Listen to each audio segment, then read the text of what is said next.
In today's card project, I'm going to be customizing my birthday cards with large number dies.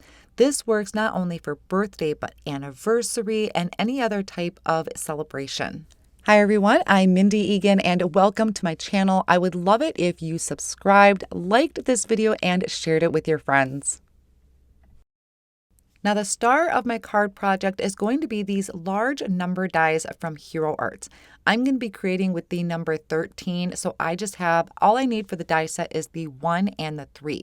Now in each of the number die sets, you're getting multiple, so you have the 1 spelled out in 2 different sizes and also the actual number in 2 different sizes. And then I also went in and pulled out a couple stamps to help put into or pull together some sentiments for the front of my card. The first thing I'm going to do is create a background. So I have a piece of Deluxe white cardstock that I put a little bit of repositionable tape on to secure it down to my glass work surface. And then I'm bringing in the Streamers stencil, which I thought was really nice and festive and great for this birthday card. I'm going to hold that down with some tape to my work surface, and then I'm going to ink blend on some color. So for this first card, I have on the cooler tones is what I'm going to use. So I have Cornflower Ink that I'm blending on with a blending brush. And then for the other half of the card, I'm going to be coming in with Kiwi Ink. Now these are all inks from Hero Arts, and the magic when it comes to the blending is that overlap. That's really where you want to put some focus on, because that's going to help so it doesn't show such a huge separation. It's going to just kind of blend right into the other one. Once I have all of my blending done, the background is pretty bright white, and I didn't want it to steal the thunder, I guess, so to say, for the numbers. So I'm going to come back in with those same ink colors and go back over it. So you'd still be able to see my background, those really fun and festive streamers, but yet I'm taking away the starkness of the white of the cardstock. Now I decided, since I was creating a birthday card and I had the stencil out, I would just go ahead and do another version. And this one is going to be using pinks and purples. So I'm going to clean my stencil. And to do that is I just have these flour sack towels that I place my stencil on. I'm spraying it with some rubbing alcohol, and then I'm going to wipe that clean. So the towel is kind of catching any of that excess rubbing alcohol, and then it dries really quick. I grabbed another piece of white cardstock. I used the streamer stencil and taped it down like before. The bottom portion I came in with ultra pink, and the top portion I'm coming in with amethyst. And then once again, I'm going to go over that background with those same colors to help remove that stark white. The inspiration for my card actually came from my son, because he's going to be turning 13 this fall. And even though I won't be using these cards for him because he needs to have a Mickey Mouse birthday card, I did use his birthday or his age as inspiration, which is where the number 13 came from. But you can customize this to any age, and you can combine your numbers, or maybe you have someone who's turning 2 or 5 or 37. You can customize these to any age. Now, these number dies are not limited to birthday.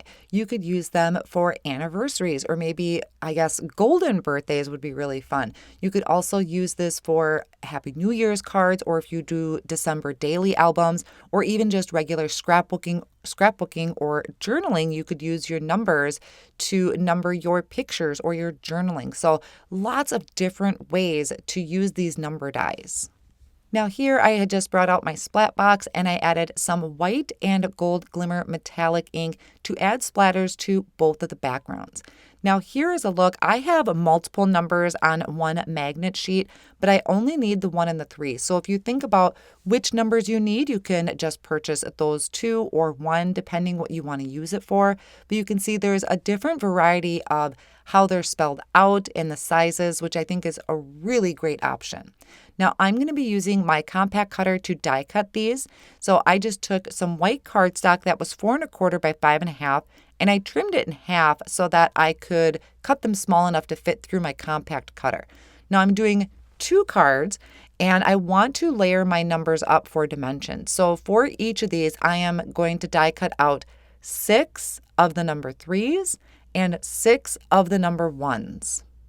After I have all of these die cut out, I'm going to bring out a silicone mat and I'm going to start using my liquid glue and tweezers and just starting to layer these up. So each one will have about 3 layers to build up the dimension. You could also just add some foam tape behind if you prefer. I personally really like the look of layering my die cuts. So I will do that for the other 2 sets, and I'm going to just place something heavy on it while I work on the other ones. For my sentiments, I am using the message strips and also Yay Birthday. So the skinny message there, the happy birthday, comes from the message strips Stampin' Cut XL. The hooray comes from the Yay Birthday. Now I have black cardstock here that I'm going to prep with an anti-static powder tool because I am going to be heat embossing. And then I'm going to ink up both of these at the same time using my Hero Arts Embossing and Watermark ink. You want to make sure you're doing this in some sort of sticky ink because we want our embossing powder to stick to that. So after I tapped that down really well, I am going to flip my cardstock and stamp these again so I can get sentiment stamped for both cards at the same time. Now I had already prepped the cardstock with that anti-static powder tool, so I'm just going to ink up my sentiments once again with that embossing and watermark ink and stamp those down. I'm putting a little bit more pressure on the word hooray because it is thicker of a sentiment and a little bit less pressure on that happy birthday. Now, after I have those stamped out, those are looking pretty good. I'm going to bring in some white embossing powder, sprinkle that over the top, and then just tap off any of the excess.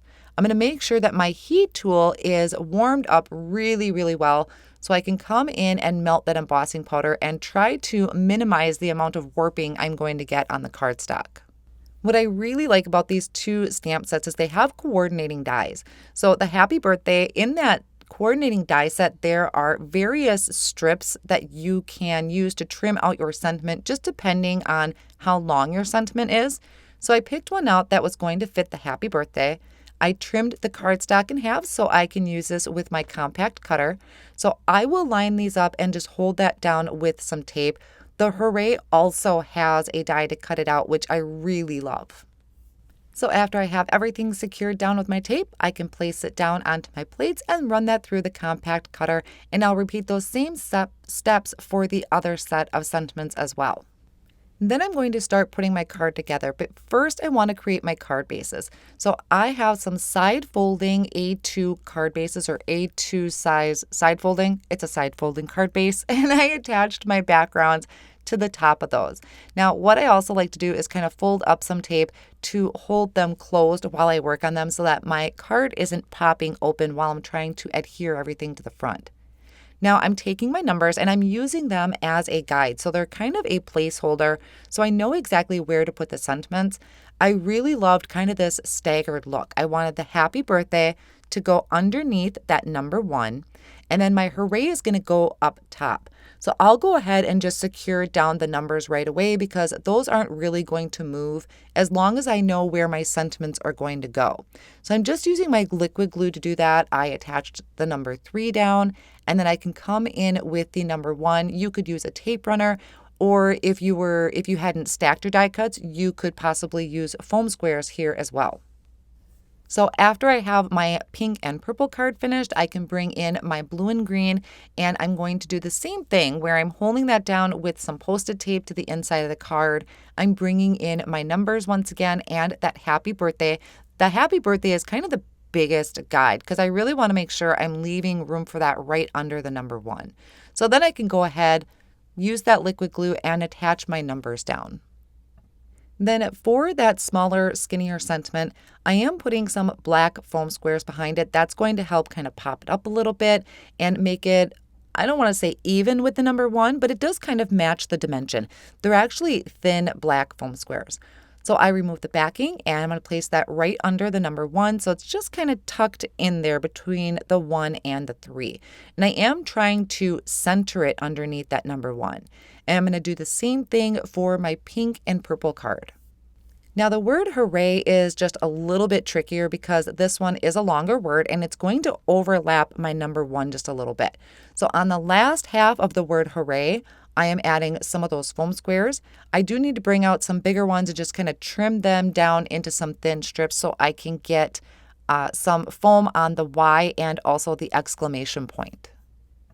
Now, once I have all my pieces added to the back here, I'm going to bring it up to my card to get an idea of how flush it is. I like things to be flush. I don't like to have any saggy areas on my sentiments. And I could feel just with my fingers there that that first O, that was fine. It was that H that's overlapping just a little bit. So I trimmed down another thin strip of that foam square, and then that way it's going to be nice and flush across the front of the card. So I already had my other one pretty much ready to go. I just needed to add that little bit of a strip to the side of the H. Then I can just remove the backing of those foam squares, use my tweezers to kind of keep my fingers out of the way, and get that lined up as straight as I can over the front of the card. And I'll repeat those same steps for my green and blue card, where I'll just remove that adhesive and attach the hooray over the top. I really love this layout. I think it's a very fun and festive card, and I think it's so great to have these number dies in your collection to really customize for anything. So instead of just saying happy birthday, you can really personalize it with a number, even if it's a year or a birthday or anniversary. I hope you enjoyed today's video and card inspiration. I will have all of the supplies listed down below in the video description and over on my blog as well. Thanks so much for spending time with me today, and I'll see you again real soon.